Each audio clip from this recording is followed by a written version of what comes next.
puente tendido entre Europa y África, España ha sido privilegiada por la historia como crisol de pueblos y culturas. Córdoba, hispano-musulmana, la capital del primer califato independiente de Damasco, llega a ser la ciudad más poblada e importante de Europa. Como señal de independencia, las mezquitas españolas, centros de la vida religiosa de los musulmanes, no se orientan ya hacia la Meca como en el resto del mundo, sino hacia el sur, hacia el intrincado desierto, cuna de los conquistadores de Al-Ándalus. Los árabes respetan y adoptan las formas arquitectónicas de los pueblos invadidos. De Bizancio toman los mosaicos y la ornamentación. De Mesopotamia, la bóveda de yeso y también la ornamentación.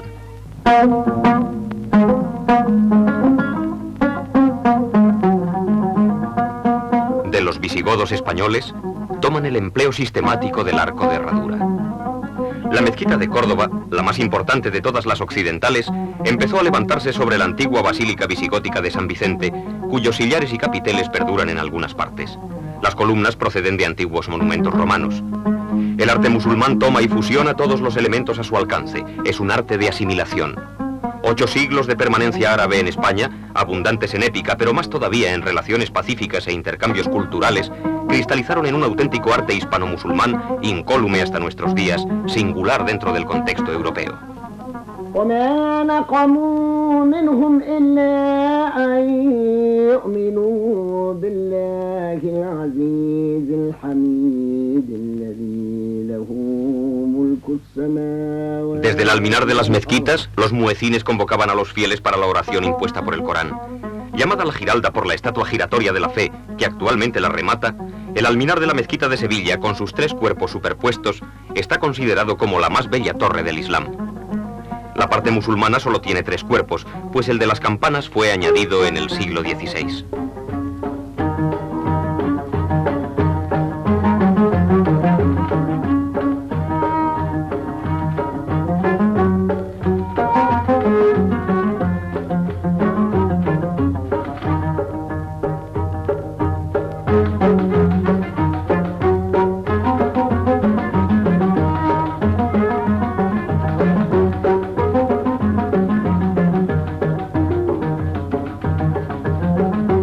Levantada sobre piedras romanas y sillares visigodos, el cuerpo arquitectónico de la Giralda es de ladrillos labrados por Alí de Gomara en la época almohade.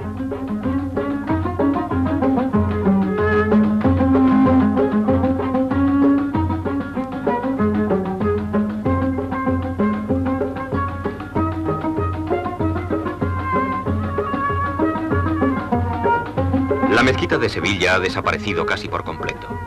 Sobre ella se edificó la catedral gótica. Solo queda de la antigua mezquita la Giralda y el patio de los Naranjos. Procedentes del desierto árido y vasto, monótono e infinito, los árabes dejan en todas sus creaciones la huella de su obsesión por el agua y las plantas. El agua es geométricamente distribuida en sutiles canalillos y acequias que riegan todavía los naranjos cantados por los poetas arábigo-andaluces en versos de un fervor casi amoroso.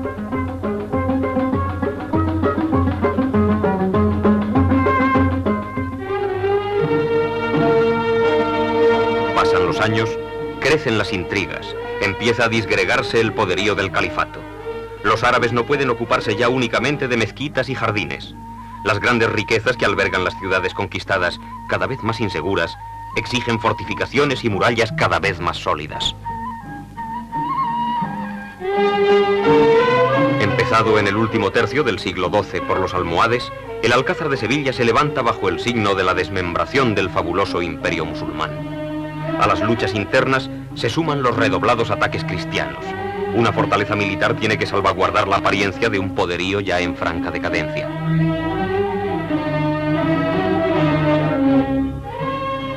Edificado sobre elementos califales y visigóticos, proseguido por alarifes moros y mudéjares contratados por los reyes cristianos, concluido en épocas posteriores por sus sucesivos dominadores, el Alcázar de Sevilla, con su variedad de estilos, es fiel reflejo de la simbiosis de culturas que, más allá de las contiendas propias de 2 pueblos en lucha, caracteriza la síntesis cultural del arte hispano-musulmán.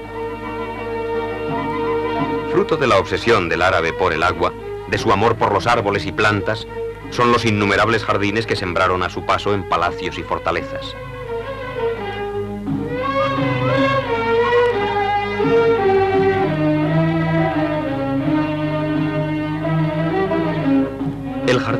un oasis artificial. Es una figura geométrica trazada en un pedazo de selva virgen. Es la unión de la naturaleza y de la concepción abstracta y geométrica de la naturaleza. La fuente sustituye al hogar como centro de la vida doméstica. El murmullo sistemático del agua sustituye al crepitar del fuego. El agua es un elemento vital y purificador para un pueblo sobre el que perdura el recuerdo del desierto.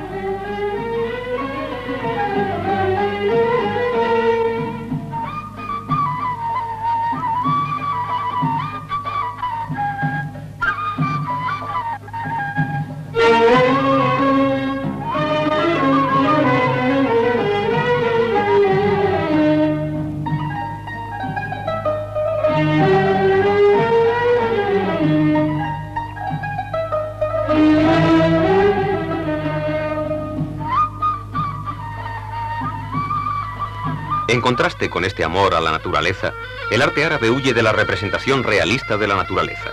Se manifiesta principalmente en la arquitectura y sobre todo en la decoración. Por eso casi no existen las artes figurativas. El desarrollo de la pintura y la escultura es casi inexistente. ¿Es esto consecuencia del temperamento abstracto de los árabes? ¿Obedece a motivos religiosos? La tradición sostiene una prescripción tajante y terrible. Los hacedores de imágenes serán castigados el día del juicio final. Está vedada la reproducción de la figura humana y de los animales. Otra prescripción iconoclasta puntualiza que la prohibición se refiere sobre todo a las imágenes que dan sombra, es decir, a las estatuas. Se consideraba un impío gesto de soberbia, una competencia sacrílega con la divinidad, la creación de imágenes que repiten la vida, que intentan imitar e igualar el acto creador de Dios. Sin embargo, puede demostrarse que este odio religioso a las estatuas es heterodoxo. Mahoma no prohíbe explícitamente ningún arte figurativo. Ningún versículo del libro santo puede invocarse como fiscal.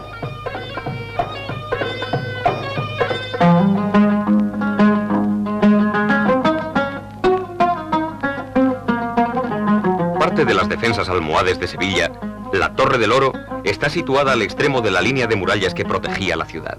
Posteriormente fue bastión de los reyes cristianos para guardar los tesoros procedentes de las Indias.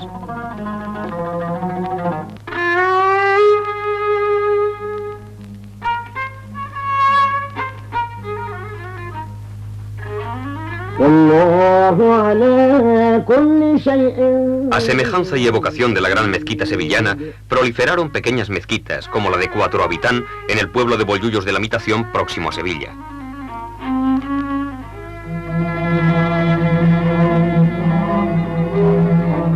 Granada, ciudad donde la historia y la leyenda llegan a confundirse. Lugar convertido por los espíritus románticos en escenario de toda clase de fantasías. Dominando la ciudad, en la cima de una colina entre el Darro y el Genil, edificado sobre unas antiguas murallas del siglo IX, se levanta el Castillo Rojo de los Árabes, al que los cristianos llamaron con su nombre, ahora famoso, la Alhambra. Tras esta adusta fortaleza se oculta el más fastuoso palacio medieval conservado en el mundo.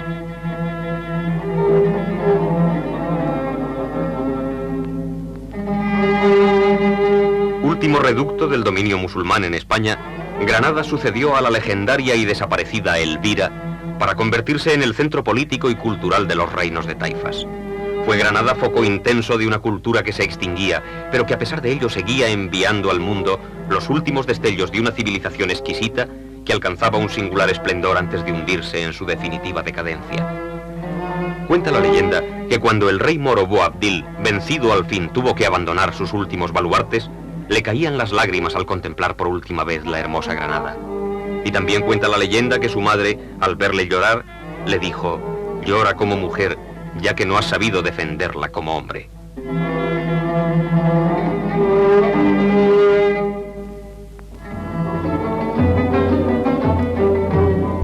La Casa Real Vieja de la Alhambra se compone de 3 palacios. El primero, llamado Mesuar, estaba destinado a la vida burocrática y judicial del rey y a la reunión del Consejo Real. Estaba destinado a la política interior. El segundo palacio, el Serrallo, estaba dedicado a la diplomacia, a la política exterior. El tercer palacio, el Harem, estaba formado por las habitaciones del rey.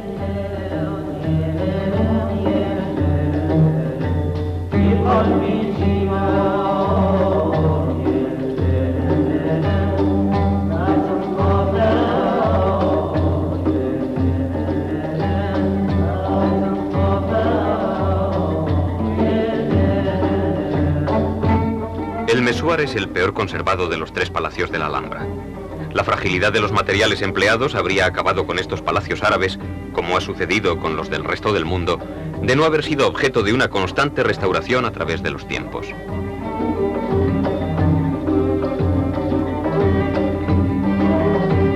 Cada uno de los palacios tiene sus dependencias dispuestas en torno a un patio, y en cada patio hay una fuente o un estanque. Vuelve a aparecer aquí el tema de la fuente como centro, del agua como elemento alrededor del que se ordena la vida.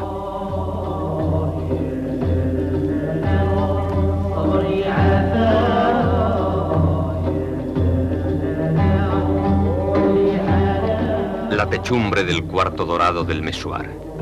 La arquitectura se convierte en decoración y la decoración en orfebrería.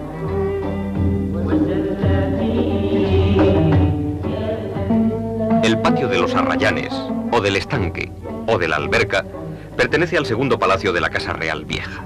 El Serrallo, donde se ejercía la diplomacia, el más fastuoso palacio de la Alhambra. Todo él está concebido para dar una apariencia de riqueza y esplendor al escenario del desmoronamiento del imperio musulmán. El Serrallo es como el inmenso decorado teatral de un mundo que se derrumba. La cerámica, la talla en estuco y la carpintería contribuyen al lujo de este palacio, ocultando piadosamente con su recargada escenografía la pobreza de los materiales con los que está construido. Arte efímero y concebido como tal, la arquitectura árabe responde tanto a la creencia de los musulmanes en la caducidad de la vida humana como al recuerdo de sus antepasados nómadas, acostumbrados a acampar en las tiendas del desierto, a no disponer de viviendas estables y perennes.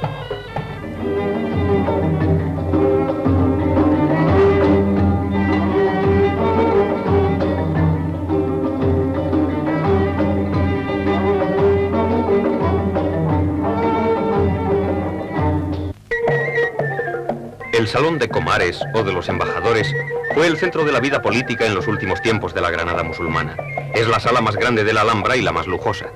Aquí recibían los reyes nazaríes a los embajadores extranjeros que quedarían impresionados por la riqueza extraordinaria que en sus momentos de gloria tenía este salón, con sus decoraciones de oro, sus fastuosos cortinajes y sus vidrieras de colores. Los musulmanes cultivaron un arte de visionarios, no de observadores. Y en la decoración, quizá la forma más característica de su expresión estética, crearon un arte de ensueño. Utilizan muchas veces la decoración epigráfica. El adorno consiste en un texto religioso sacado del Corán o en versos de poetas árabes. Las ideas se convierten en caligrafía y la caligrafía en decoración. El horror al vacío se traduce en una necesidad imperiosa de llenar todos los espacios. El artista musulmán experimenta una emoción al ver repetirse continuamente los mismos temas. Una repetición ilimitada, voluntariamente monótona, a la manera de una letanía o de la música árabe, y como estas, sin principio ni fin.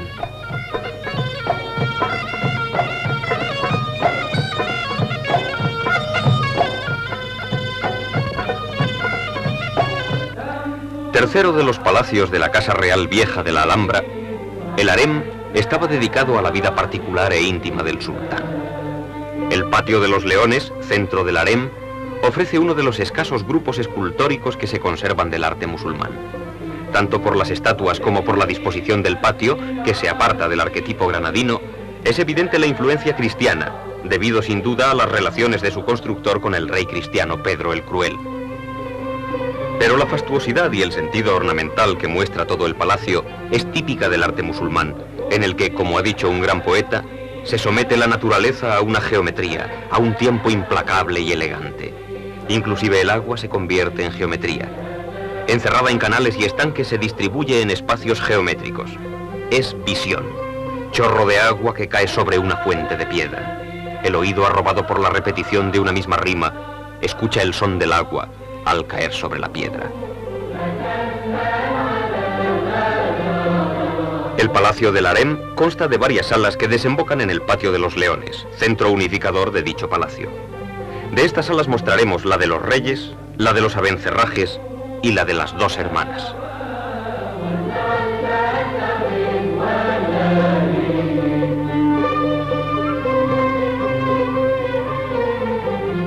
La Sala de la Justicia o de los Reyes debió albergar los dormitorios reales antes de convertirse en templo cristiano. Con marcado sabor occidental aparecen aquí 10 reyes moros reunidos en asamblea. Se supone que representan a los monarcas nazaríes. Las pinturas que adornan estas bóvedas esquifadas de cuero han sido atribuidas tan pronto a artistas musulmanes como cristianos, lo que demuestra las fuertes relaciones que existían entre unos y otros. Las escenas de cacerías, torneos, juegos y amoríos responden a una técnica similar a la de las miniaturas cristianas de la época. Los préstamos estéticos de la pintura cristiana al arte árabe fueron frecuentes en los últimos tiempos del dominio musulmán en España, así como los intercambios culturales. Incluso artistas como Juan van Eyck debieron visitar la corte granadina. La Sala de los Abencerrajes ha sido elegida por la tradición popular como escenario de terribles venganzas y tenebrosos asesinatos. Según la leyenda, el sultán hizo decapitar a todos los hijos de su primera mujer para asegurar el trono al hijo de Zoraya, su nueva favorita. En esta sala, llamada de las Dos Hermanas, se halla la más larga y quizá la más hermosa inscripción poética de la Alhambra. Su autor es Ibn Sanrak, que ha encontrado para sus cuasidas la encuadernación más lujosa que jamás haya podido soñar poeta alguno. Sin par luce una cúpula brillante, de hermosuras patentes y escondidas. Obra sublime, la fortuna quiere que a todo monumento sobrepase.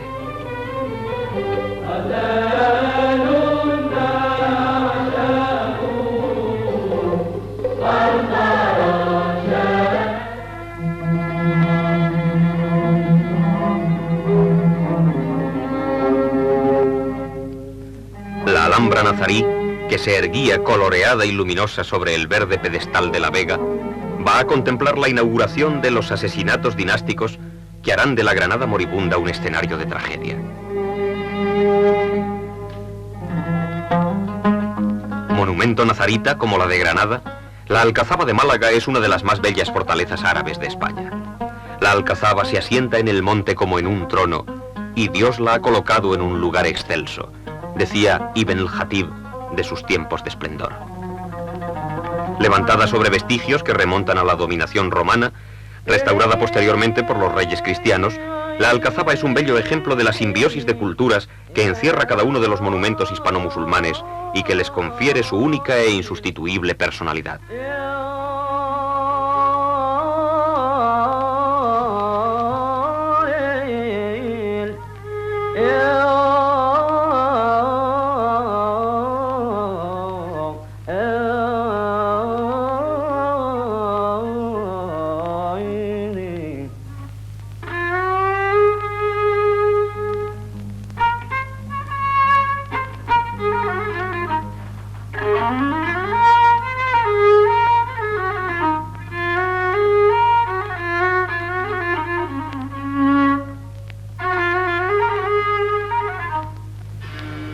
A medida que avanza la Reconquista, quedan dentro de los reinos cristianos importantes núcleos de población musulmana. Son los mudéjares, que darán forma a un tipo de arte cristiano fuertemente influido por el árabe. Toledo es uno de los focos más importantes de mudéjarismo. La coexistencia de gentes de 3 religiones distintas, judíos, musulmanes y cristianos, es un hecho social característico en la Edad Media española y de Toledo en particular. Los judíos utilizan maestros de obra mudéjares para la construcción de sinagogas, que más tarde se convertirán en iglesias cristianas. Todavía en Toledo y en muchos pueblos de su provincia existen templos mudéjares.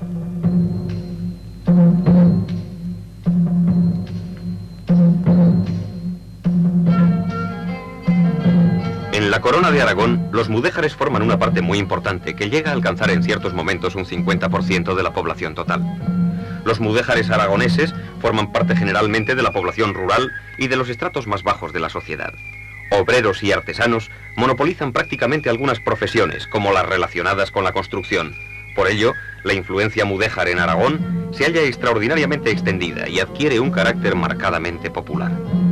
Apenas hay una ciudad o un pueblo importante en toda la corona que no cuente con algún edificio mudéjar o con características de este estilo en su decoración. La influencia mudéjar se encuentra sobre todo en la arquitectura religiosa y en las pequeñas iglesias de todos los pueblos de la región. Tobed, Maluenda, Ribota, Morata de Jiloca, Zonas en las que permanecen amplios núcleos de población musulmana muestran una serie de torres de iglesia profusamente ornamentadas al modo mudéjar. Los interiores se adornan con zócalos de azulejos, frisos de ataurique y techos de mocárabes dorados y policromados que prestan una hermosa apariencia de riqueza a los pobres materiales empleados.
Fenómeno singular en la Europa de la época, el mudéjarismo es pródigo en consecuencias artísticas y contribuye extraordinariamente al esplendor del arte hispano de la última etapa medieval y principios de la Edad Moderna.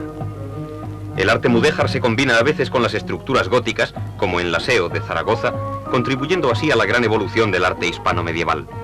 Además de la supervivencia de importantes núcleos musulmanes en territorio cristiano, la coexistencia del poderoso reino de Granada en el suelo peninsular contribuye en gran medida al enorme relieve que alcanza este arte. Los cristianos admiran y envidian la fastuosidad decorativa propia del estilo arquitectónico árabe. Profusamente ornamental, como hijo del árabe, el estilo mudéjar crea obras deslumbrantes por su aparente riqueza, con materiales económicos como el yeso, el ladrillo y el barro vidriado.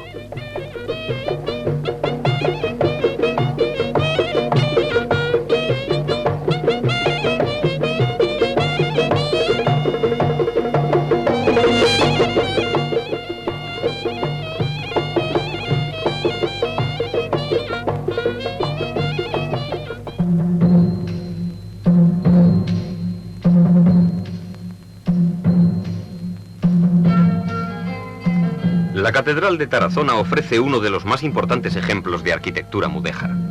Los intercambios culturales entre árabes y cristianos se extienden no solo a los restantes aspectos artísticos, en especial a las artes menores, sino a los campos del saber, dando origen a una cultura peculiar que adquiere un temprano desarrollo en la península.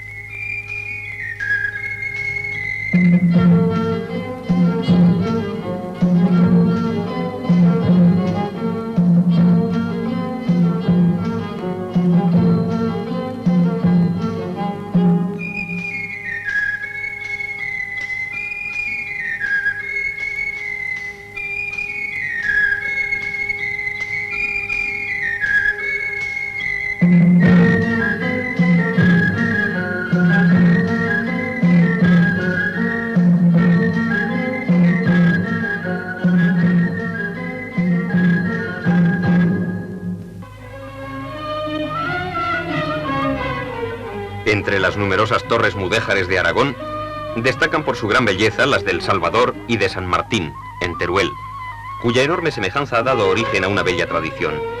Dos cuadrillas de alarifes trabajaron simultáneamente en la construcción de las dos torres en competición. El jefe de la cuadrilla que primero terminara se llevaría el premio instituido, la mano de una doncella.